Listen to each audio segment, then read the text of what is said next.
प्रथम स्वातंत्र समर को 1857 के प्रथम स्वातंत्र समर को देश का आजादी का स्वतंत्रता समर बनाने वाले वीर सावरकर और एक विधान के माध्यम से सब समान की संकल्पना को साकार करने वाले डॉक्टर बाबा साहब भीमराव अंबेडकर की इस पावन धरा महाराष्ट्र की धरा को नमन करते हुए मैं आप सबका हृदय से अभिनंदन करता हूं। बहनों और भाइयों, मैं कल भी महाराष्ट्र में चुनाव प्रचार में था। आज प्रातःकालीन सत्र में भी मैं महाराष्ट्र के अंदर ही नागपुर और उसके आसपास के क्षेत्र में चुनावी रैलियों में था। आज मुझे मां मुंबा देवी, एक और दुनिया के सबसे लोकप्रिय और यशस्वी नेता प्रधानमंत्री मोदी जी के नेतृत्व में भारतीय जनता पार्टी महायुति गठबंधन इस चुनावी समर में महाराष्ट्र के अंदर आप सबके सामने है। और दूसरी ओर जिनकी न नीति है, न राष्ट्र के प्रति कोई अच्छी नियत है, न नैतिक बल ही रह गया है, ऐसा अनैतिक अनाड़ी गठबंधन के रूप में महाअघाड़ी भी आपके बीच में इस चुनावी समर में है। बहनों और भाइयों, ये चुनाव मात्र चुनाव नहीं है, ये चुनाव हम सबके लिए इस राष्ट्र की अस्मिता और अस्तित्व को वैश्विक मंच पर पुनर्स्थापित करने के प्रधानमंत्री मोदी जी के अभियान के साथ हम सबके सहयोग की सहमति भी है। और इसीलिए मैं महाराष्ट्र की जनता जनार्दन से अपील करने के लिए आया हूं। हमने बदलते हुए भारत को देखा है पिछले 10 वर्ष के अंदर। प्रधानमंत्री मोदी जी के नेतृत्व में ये बदलता हुआ भारत जो अपने देश की सीमा की सुरक्षा करना जानता है। याद करिए 2014 के पहले के भारत में क्या होता था। 2014 के पहले के भारत में पाकिस्तान घुसपैठ करता था, आतंकी वारदात को अंजाम देता था, आवाज उठती थी। कांग्रेस नेतृत्व की सरकार कहती थी कि बोलिए मत, पाकिस्तान से संबंध खराब हो जाएंगे। 2014 का भारत आज वह किसी को छेड़ता नहीं, कोई छेड़ता है तो छोड़ता भी नहीं।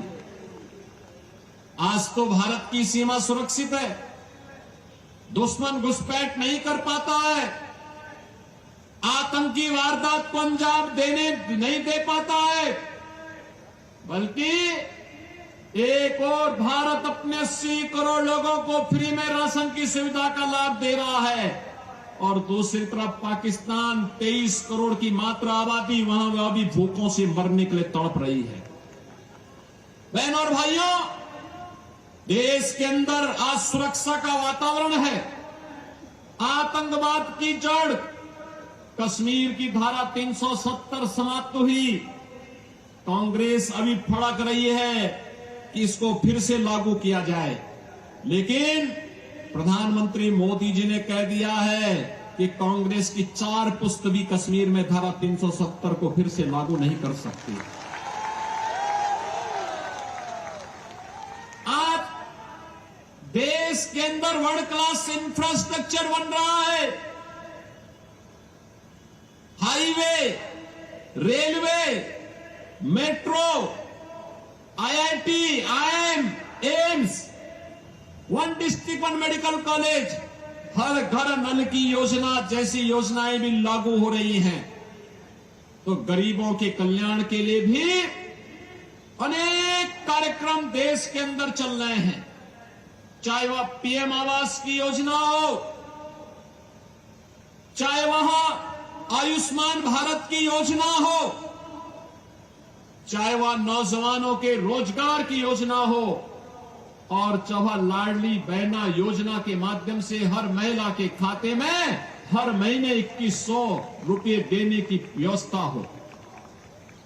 यह कार्य कांग्रेस नेतृत्व की महाअघाड़ी गठबंधन की सरकार भी कर सकती थी, लेकिन उन्होंने तो कोरोना जैसी महामारी के दौरान भी कुछ नहीं किया। हाथ पे हाथ धरे बैठे रहे, खजाने को लूटते रहे, प्रदेश और देश के अंदर अराजकता का माहौल पैदा करते रहे और उनको, कांग्रेस को देश के अंदर सर्वाधिक समय तक शासन करने का अवसर मिला था। विकास, सुरक्षा, समृद्धि, सुशासन इसमें नहीं कर पाए। कम से कम अयोध्या में रामलला का मंदिर ही बना देते हैं, ये तो अभी नहीं कर पाए। जो कार्य कांग्रेस 65 वर्षों में नहीं कर पाई, भारतीय जनता पार्टी की डबल इंजन की सरकार ने मोदी जी के नेतृत्व में मात्र 2 वर्ष के अंदर उत्तर प्रदेश के अंदर भगवान राम के मंदिर का निर्माण का कार्य कराते हुए भगवान राम को फिर से अयोध्या धाम में विराजमान कर दिया। बहनों और भाइयों, मैं पूछना चाहता हूं, कांग्रेस को अगर आपकी चिंता होती, आपकी आस्था की चिंता होती, अयोध्या में राम मंदिर का निर्माण ये भी करते।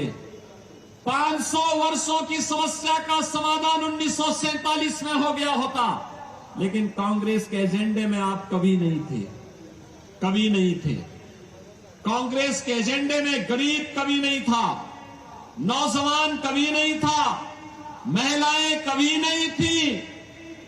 ये तो जाति के नाम पे बांटते हैं, क्षेत्र के नाम पे बांटते हैं, भाषा के नाम पर बांटते हैं, मत और मजहब के आधार पर देश को बांटने वाले लोग हैं। इन्होंने देश को पहले बांटा, फिर समाज को बांटा, फिर आतंकवाद को देश के अंदर कहीं धारा 370 के नाम पर पनपाने का काम किया, कहीं नक्सलवाद को पैदा किया, कहीं पे अराजकता को पैदा किया और अब फिर वही बांटने की राजनीति।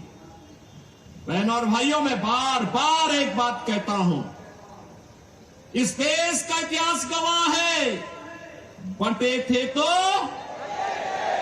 कटे थे, बंटे थे तो बटेंगे तो कटेंगे, और एक रहेंगे तो सेफ रहेंगे, एक रहेंगे सेफ रहेंगे।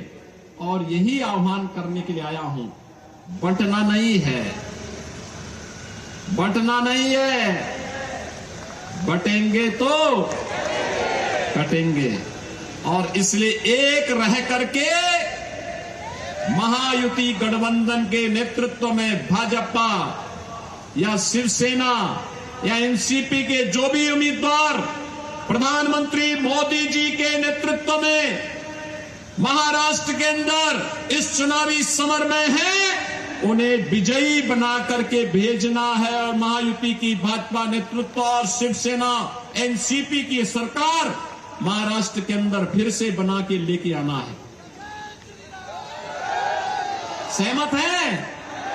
सभी लोग सहमत हैं? मैं उल्लासनगर के बहनों और भाइयों से भी कहना चाहूंगा कि उल्लासनगर में मुझे आना था, लेकिन नागपुर और उसके आसपास के क्षेत्रों में इतनी सभाएं थी कि मैं समय से नहीं पहुंच पाया। और मैं उनसे भी अपील करूंगा, यह समय देश को एकजुट करने का है, यह समय एक भारत श्रेष्ठ भारत की परिकल्पना को प्रधानमंत्री मोदी जी के नेतृत्व में आगे बढ़ाने का है। यह समय भारत को, विकसित भारत की परिकल्पना को साकार करने का है। और यह कार्य केवल और केवल भारतीय जनता पार्टी, शिवसेना, एनसीपी नेतृत्व की महायुति गठबंधन ही कर सकता है। और इसी के लिए आप सबसे मेरी अपील है, भारतीय जनता पार्टी ने मीरा महेंद्र से श्री नरेंद्र मेहता जी को अपना उम्मीदवार बना करके आपके बीच उतारा है। श्री प्रताप सरनाईक को शिवसेना उम्मीदवार के रूप में थाने मीरा महेंद्र से शिवसेना महायुति गठबंधन के उम्मीदवार के रूप में आपके बीच में उतारा गया है और उल्लासनगर से श्री कुमार उत्तम चंद एलानी को भारतीय जनता पार्टी महायुति गठबंधन के प्रत्याशी के रूप में उतारा है। इन सबको आपका आशीर्वाद प्राप्त होगा। जहां तक मेरी आवाज जा रही है, दोनों हाथ ला करके अपना आशीर्वाद दीजिए। सभी लोग सहमत हैं? सभी लोग सहमत हैं? तो मेरे साथ बोलेंगे, भारत माता की, भारत माता की, भारत माता की जय श्री राम, जय जय श्री राम। नमः पार्वती पतिये हर हर।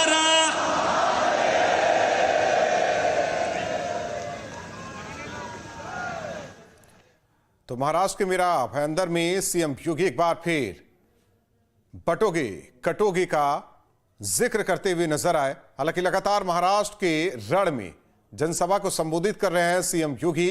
बीजेपी प्रत्याशियों के पक्ष में वोट की अपील कर रहे हैं, कांग्रेस पर निशाना साध रहे हैं, महाअघाड़ी गठबंधन पर निशाना